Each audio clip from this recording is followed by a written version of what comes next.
काय म्हणजे काही कळतं का नाही काय मला त्यांना आता विकास करायचा म्हटलं तर मला कुणी समोरच्यांनी सांगा की कॉन्ट्रॅक्टर न नेमता ते काम कसं करता येईल।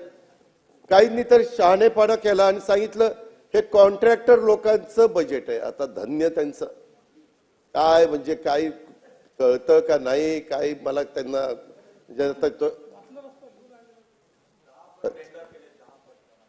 टेंडर 10 पट दिले तर दाखवा ना की बाबा हे टेंडर असं असताना 10 पट दिलंय, आम्ही त्याची चौकशी करू ना। परंतु उगीच काहीतरी कस काय बरळतात म्हणणार नाही पण बोलतात। अध्यक्ष महोदय मला मुद्दाम सांगितलं पाहिजे एक उदाहरण अध्यक्ष महोदय मी ह्या निमित्तानं राज्याला देतो। रस्त्यांचं जाळं वाढलं तर कंपन्यांच्या उत्पादकतेमध्ये वाढ होते हे सांगायला म्हणजे कुणी शेंबडं पोरगं देखील ते सांगेल।